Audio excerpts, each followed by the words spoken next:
First ಕನ್ನಡದ ಇದೇ crime ಅಂದ್ರೆ ಕಾರ್ಯಕ್ರಮಕ್ಕೆ ಸ್ವಾಗತ. ನಾನು ಉಮರ್ ಫಾರೂಕ್.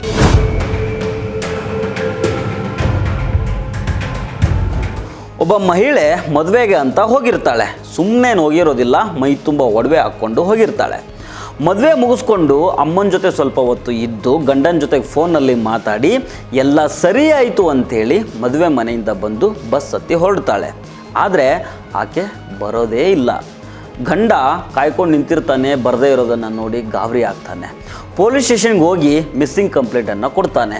ಅದಾದಮೇಲೆ ಎಲ್ಲೋ ಒಂದು ಕಡೆ ಆ ಮಹಿಳೆಯ ಆಧಾರ್ ಕಾರ್ಡ್ ಸಿಕ್ಕುತ್ತೆ.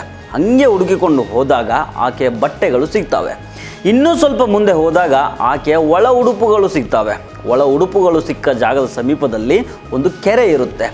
ಇಲ್ಲಿಗೆ ಒಂದು ಡೌಟು ಶುರುವಾಗುತ್ತೆ. ಯಾಕಂದರೆ ಮೊದಲೇ ಮೈ ತುಂಬ ಒಡವೆಗಳು ಇದ್ದಾವೆ.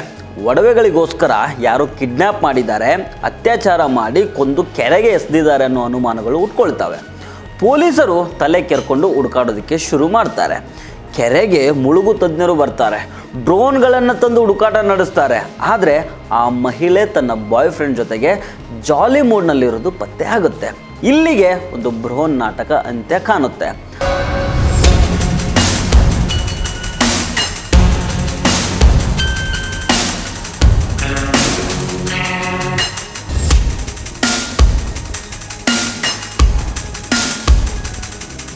ಆಂಟಿಯ ನೌಟಂಕಿ ಆಟಕ್ಕೆ ಇಡೀ ವ್ಯವಸ್ಥೆ ಮೂಗಿನ ಮೇಲೆ ಬೆರಳಿಟ್ಟುಕೊಳ್ಳುತ್ತೆ. ಹಾಗಾದರೆ ಏನಿದು ಸ್ಟೋರಿ? ಆಕೆ ಗಂಡನನ್ನು ಬಿಟ್ಟು ಬಾಯ್ ಫ್ರೆಂಡ್ ಜೊತೆಗೆ ಹೋಗಿದ್ದೆ ಯಾಕೆ? ಮದುವೆಯಿಂದ ಹೋಗಿದ್ದು ಹೇಗೆ? ಪೊಲೀಸರಿಗೆ ಚೆಳ್ಳೆಯನ್ನು ತಿನ್ನಿಸಿದ್ದು ಹೇಗೆ?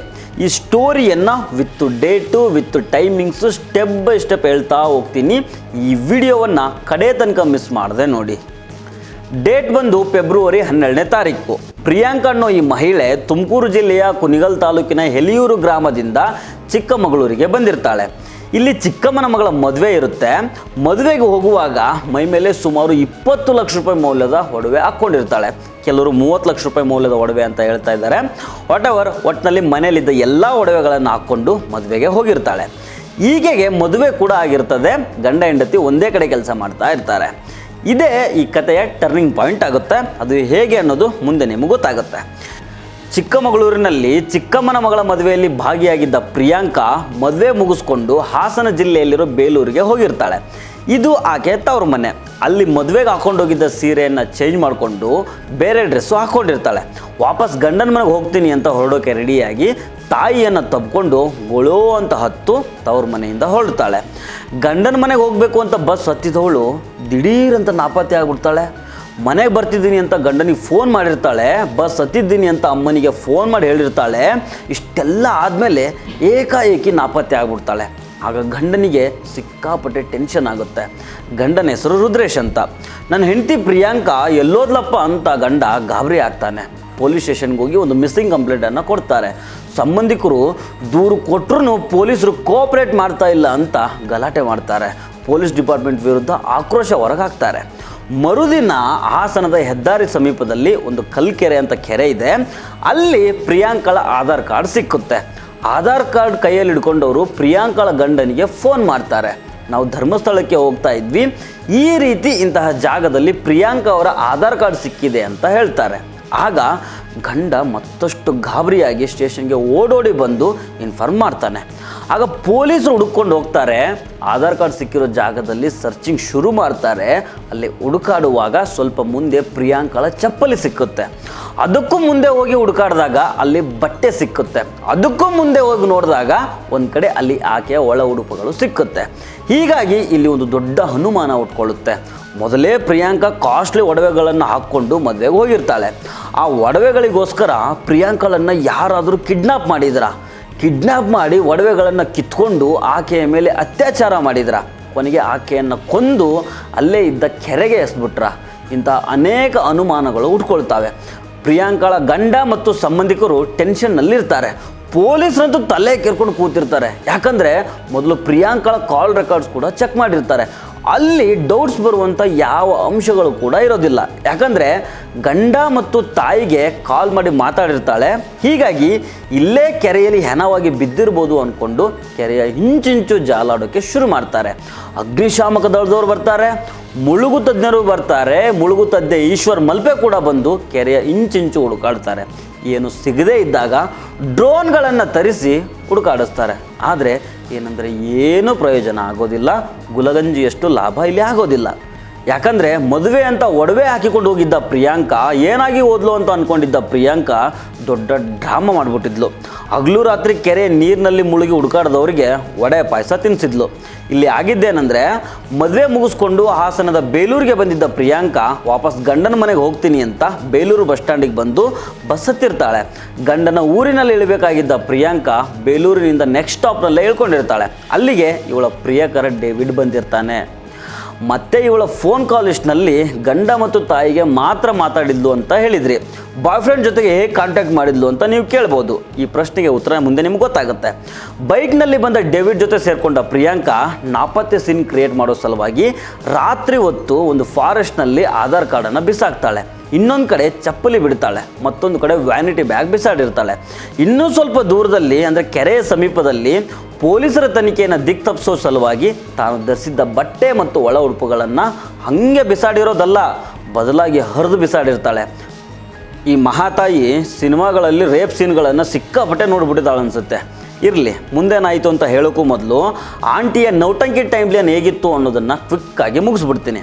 ನೋಡಿ, ಫೆಬ್ರವರಿ 12ನೇ ತಾರೀಕು ಗುರುವಾರ ಅವತ್ತು ಪ್ರಿಯಾಂಕಾ ಬೆಳಗ್ಗೆ 5 ಗಂಟೆ ಸುಮಾರಿಗೆ ಕುಣಿಗಲ್ನಿಂದ ಬಸ್ ಹತ್ತಿ ಬೇಲೂರಿನಲ್ಲಿ ಇಳ್ಕೊಂಡಿರ್ತಾಳೆ. ಗಂಡ ಬಂದು ಏನು ಬಸ್ ಹತ್ತಿಸಿರ್ತಾನಲ್ಲ ಬೆಳಗ್ಗೆ, ಅವಾಗಲೇ ಡೇವಿಡ್ ಜೊತೆಗೆ ಎಸ್ಕೇಪ್ ಆಗೋದಕ್ಕೆ ಅಂತ ಪ್ಲಾನ್ ಮಾಡ್ಕೊಂಡಿರ್ತಾಳೆ. ಆದರೆ ಅದು ಸಾಧ್ಯ ಆಗೋದಿಲ್ಲ. ಕುಣಿಗಲ್ನಿಂದ ಬೇಲೂರಿಗೆ ಬಂದು ಅಲ್ಲಿಂದ ಅಮ್ಮ ಮತ್ತು ಚಿಕ್ಕಮ್ಮನ ಜೊತೆಗೆ ಚಿಕ್ಕಮಗಳೂರಿಗೆ ಹೋಗ್ತಾಳೆ. ಅಲ್ಲಿ ನಡೀತಾ ಇದ್ದ ಮದುವೆಯಲ್ಲಿ ಪ್ರಿಯಾಂಕಾ ಭಾಗಿಯಾಗಿರ್ತಾಳೆ. ಆಮೇಲೆ ಮದುವೆ ಮುಗಿಸಿ ವಾಪಸ್ ಬೇಲೂರಿಗೆ ಬಂದು, ಅಂದರೆ ಬೇಲೂರು ಸಮೀಪದಲ್ಲಿ ಮತ್ತಾವರು ಅನ್ನೋ ಊರಿದೆ, ಅದು ಪ್ರಿಯಾಂಕಾಳ ತವರು ಮನೆ. ಅಲ್ಲೇ ಇವಳಮ್ಮ ಇರ್ತಾರೆ. ಅಮ್ಮನ ಮನೆಗೆ ಬಂದು 1-2 ಗಂಟೆ ರೆಸ್ಟ್ ಮಾಡಿ ಸಂಜೆ ವಾಪಸ್ ಗಂಡನ ಮನೆಗೆ ಹೊರಟು ನಿಲ್ತಾಳೆ.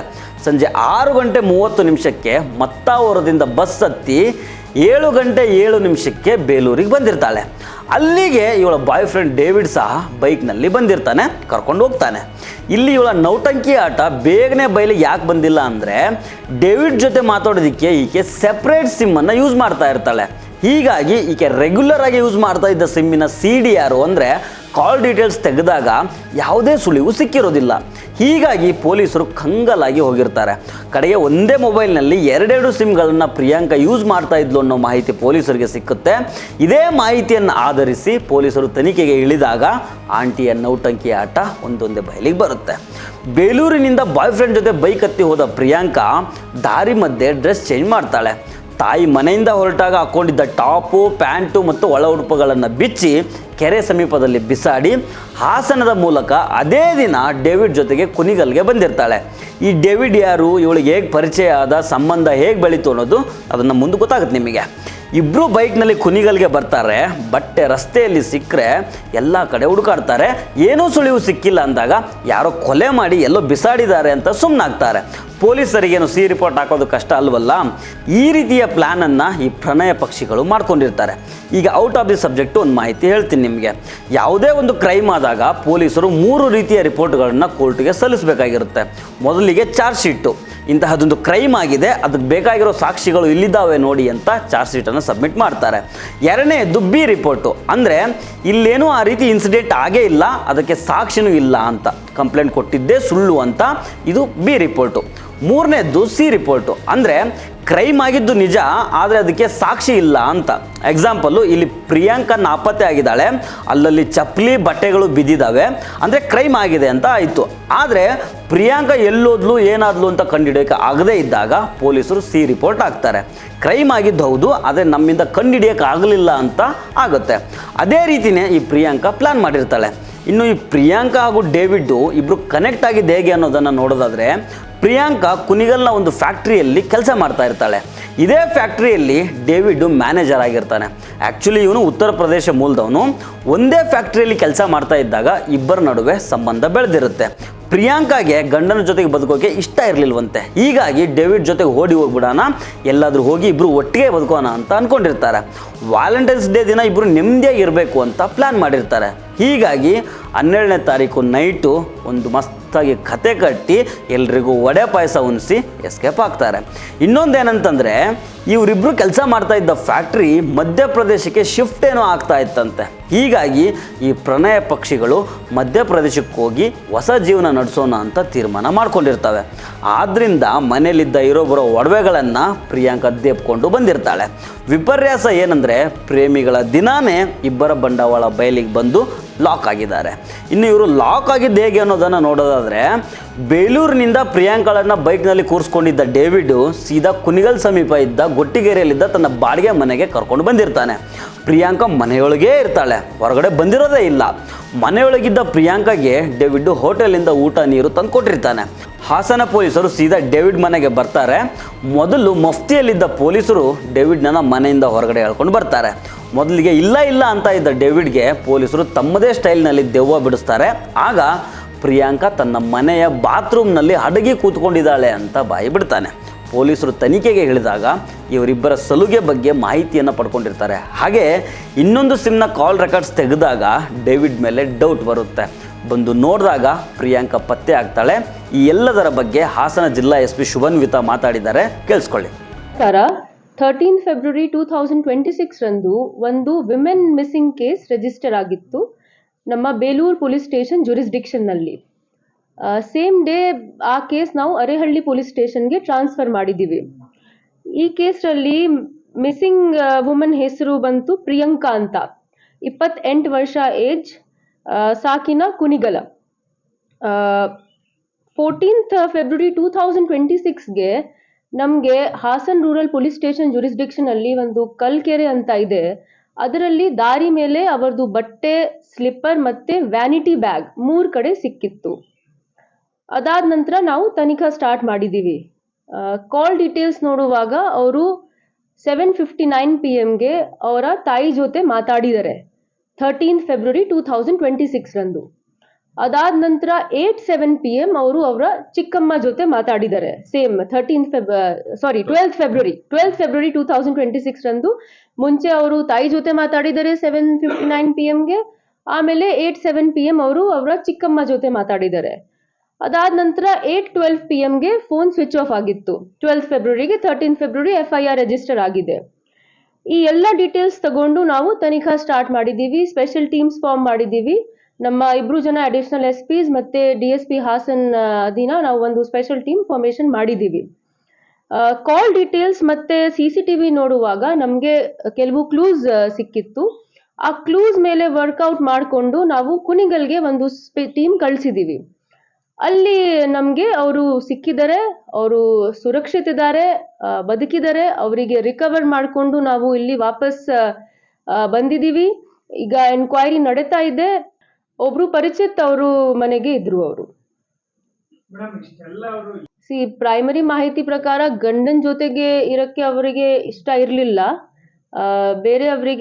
ಬೇರೆಯವರ ಜೊತೆಗೆ ಸಂಸಾರ ಮಾಡಲಿಕ್ಕೆ ಅವರದು ಪ್ರೈಮರಿ ಮಾಹಿತಿ ಪ್ರಕಾರ ಪ್ಲಾನ್ ಇತ್ತು. ಅದಕ್ಕೆ ಈ ತರ ಅವರು ಮಾಡಿದ್ದಾರೆ. ಅವರು ಅರೇಹಳ್ಳಿಯಲ್ಲಿ 6:45 PM ಬಸ್ ಬೋರ್ಡ್ ಮಾಡ್ತಾರೆ ಕಾಯಿಮಾರದಿಂದ. ಅಲ್ಲಿಂದ ಅವರು ಬೇಲೂರು ಹೋಗ್ತಾರೆ.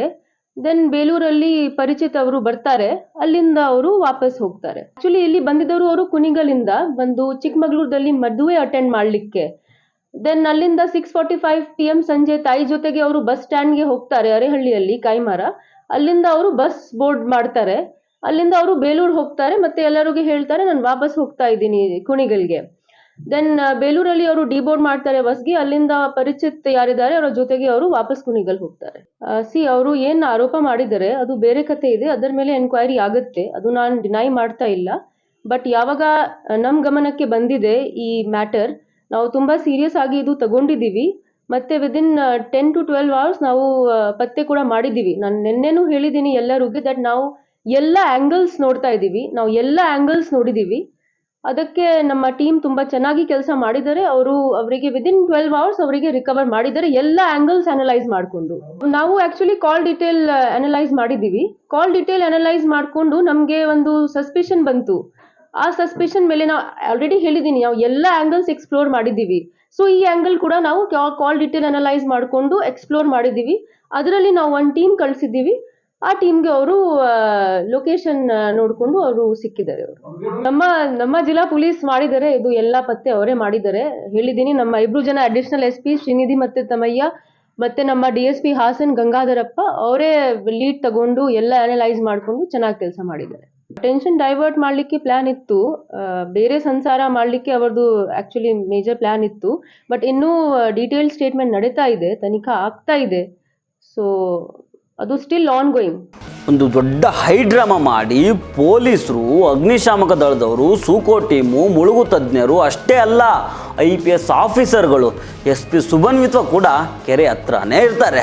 ಇವರಿಗೆಲ್ಲ ಪ್ರಿಯಾಂಕಾ ಅನ್ನೋ ಆಂಟಿ ನೌಟಂಕಿ ಮಾಡಿ ಒಡೆ ಪಾಯಸ ಉಣಿಸಿದ್ದಾಳೆ. ಇಡೀ ವ್ಯವಸ್ಥೆಯನ್ನೇ ಕಂಗಾಲು ಮಾಡಿಬಿಟ್ಟಿದ್ದಾಳೆ. ಈಗ ಮಹಿಳಾ ಸಾಂತ್ವನ ಕೇಂದ್ರದಲ್ಲಿದ್ದಾಳೆ. ಮಗು ಕೂಡ ಇದೆಯಂತೆ ಇವರಿಗೆ. ಗಂಡ ಇವಾಗ ಬೇಡ ಅಂತ ಹೇಳ್ತಾ ಇದ್ದಾಳೆ. ಮುಂದೆ ಡೇವಿಡ್ ಜೊತೆ ಸೇರ್ತಾಳೋ ಅಥವಾ ಬೇರೆ ಏನಾದರೂ ಆಗುತ್ತೋ ಯಾರಿಗೆ ಗೊತ್ತು. ಸೊ ಫ್ರೆಂಡ್ಸ್, ಇದು ಇವತ್ತಿನ ಇದೇ ಕ್ರೈಮ್ ಅಂದರೆ ಕಾರ್ಯಕ್ರಮ. ಮತ್ತೆ ಭೇಟಿ ಆಗ್ತಿರೋಣ.